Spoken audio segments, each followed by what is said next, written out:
All right, guys. So I want to show you guys a video here. This is from More Perfect Union. Before I get into it, let me just say, and I don't have any sort of sponsorship or anything with More Perfect Union, but I love their work so much that I'm just going to advocate, go and subscribe to More Perfect Union on YouTube, go and follow them on Twitter. You're not going to regret it. More Perfect Union is doing what CNN is supposed to be doing. They're basically covering like all labor stuff around the country in incredible detail. They do a really fantastic job. So anyway, here we have a video from More Perfect Union. It exposes this dirty trick that corporations have just been able to get away with in the modern era. They advertise fake pay rates to hire people, then they basically at the last minute sort of expose to them like that's not what we actually pay. And it's very deceptive, it's very misleading, it's very gross. It's exactly what I'd expect from corporate America. Let's take a look and then I'll respond. I asked him how much I could expect to be paid. He was like, well, our starting wage is about $10 an hour. And I said, well, that's a real shocker because when I applied for the job, the posting said it was 16. And he did one of those kind of laughs. And he was like, well, we don't really pay that here. Putting down the highest wage that you offer as the hourly salary for all positions is just false advertisement. It was really a rock and a hard place situation. I didn't have a choice. I had to take the work.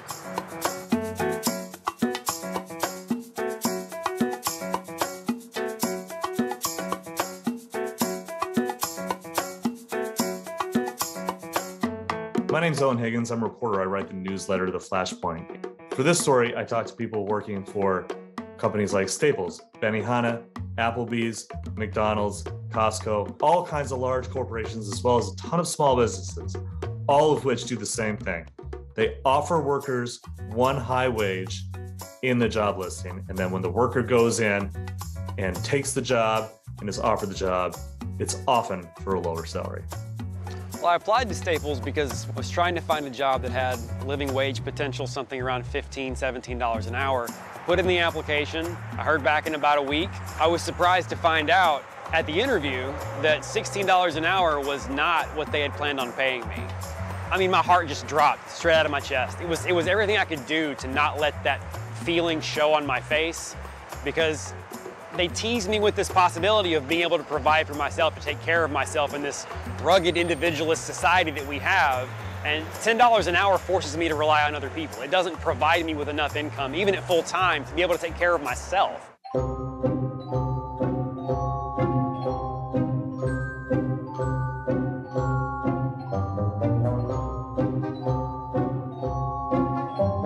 The way that it works is this. The employer offers a certain wage in a job listing. The job listing says that you are expected to do X, Y, and Z work for a wage that is rather high by the standards of wherever you are. Once you go through the interview process, a lot of the time, the interviewer will say something like, when they're about to offer you the job, will say something like, hey, you don't have quite the level of experience that we were hoping. And so we're going to start you at this rate, and then maybe we'll get you up to the other rate later. What this effectively does is it locks you in to being ready to take the job for the salary that you were expecting to take it for, but the actual offer is far lower. McDonald's was a perfect example of this. They would advertise for management and assistant management positions. People would get in the door, they would go through the application process, they would finally be offered a different job, a more low-paying job.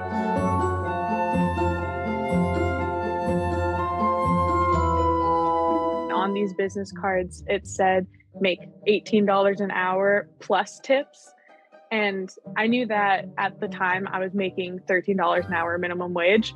So I remember asking the area director, like, hey, why does it say $18 an hour as a base pay? Like, can I get a raise if this is what we're doing? And he told me, no, that's the rate, including tips. I mean, they are just lying and wasting your time and trying to hook people in to accept the job anyway. And oftentimes that's what happens.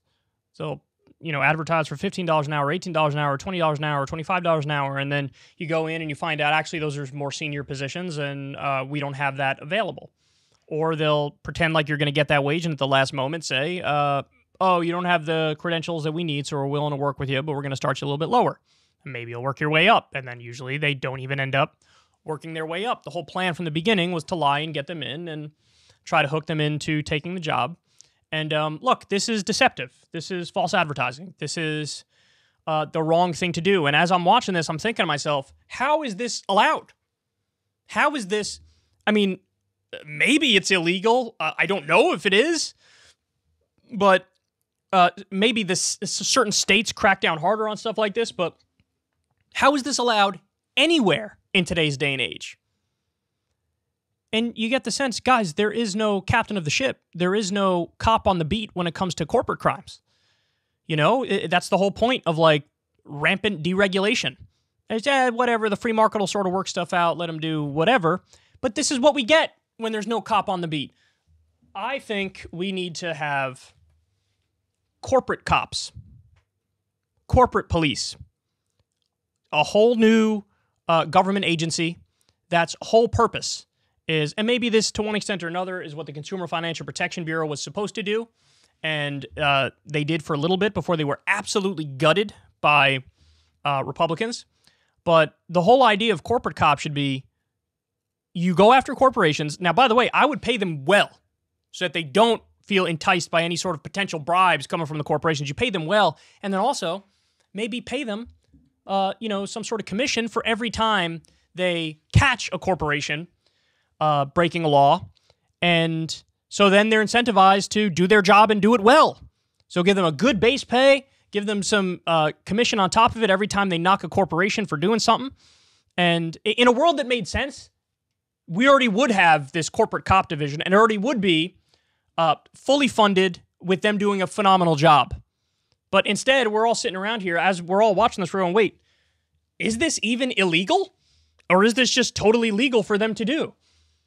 The things that corporations get away with versus average Joes and Janes it's astounding. It's mind-boggling what they get away with.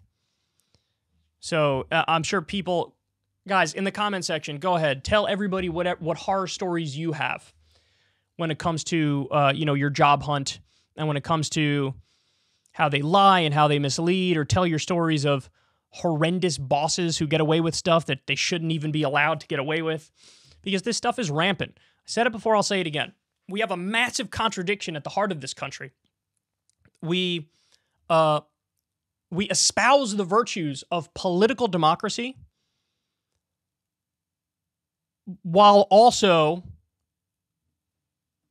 supporting economic dictatorship, because that's what free market capitalism is. Notice the language. When you say, oh, free market, it sounds so official. It sounds so amazing. It sounds, like you embrace freedom if you support free market capitalism.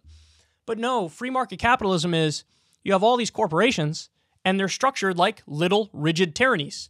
You have the owner, and then you have the manager underneath the owner, and then you have the employees, and whatever that owner says and whatever that manager says goes. And you just have to listen. You don't have a say. You're expendable, Your word means nothing. You're just a cog in a machine. That's it.